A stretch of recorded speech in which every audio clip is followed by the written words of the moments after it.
La finance, c'est un outil.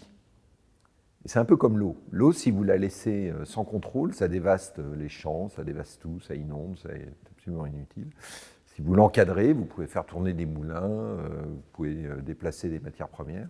Ben, la finance, c'est pareil. C'est-à-dire qu'elle doit être encadrée. Elle est encadrée par deux grandes digues, la réglementation et ce que veulent les clients. Et si vous utilisez la finance de manière utile, à ce moment-là, elle ne fait pas ce que vous dites. Elle ne contribue pas à l'augmentation des inégalités. Par contre, si vous lui laissez, je dirais, la ligne de plus grande pente du profit immédiat maximum, à ce moment-là, oui.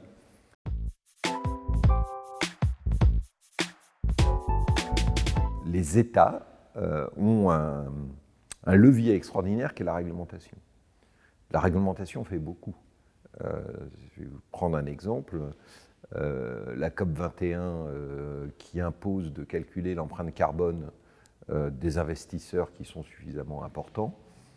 D'un seul coup, ça a mis le carbone au cœur de la réflexion des décisions d'investissement de tout le monde. Et des gens qui n'avaient aucune idée là-dessus ont été forcés de se poser la question, ont été forcés de faire une mesure.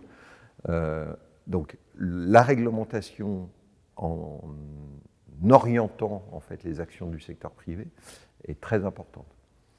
Le métier que je fais, moi, c'est de gérer de l'argent pour des tiers. Et ce qu'on oublie souvent, c'est que moi, je ne gère pas de l'argent suivant mon bon vouloir. Je gère de l'argent en fonction du mandat qui m'est donné par mes clients. D'accord ? Donc, si le mandat que donne le client, c'est de faire de l'argent à court terme en se moquant de l'environnement et du social, l'AMF, les autorités de marché financier, m'interdit de prendre en compte d'autres critères.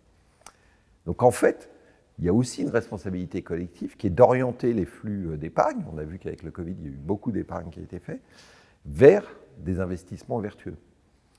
Notre responsabilité à nous, opérateurs, c'est de proposer ces investissements. Ça, c'est sûr.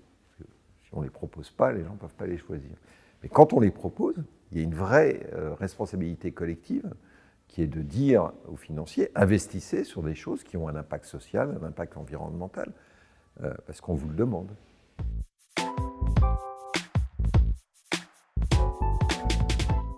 Jusqu'il y a quelques années, les gens, il y avait un peu une idée, oui, alors, si je fais du social, en fait, c'est quasiment du charity, et donc, en fait, mon argent ne va pas me rapporter.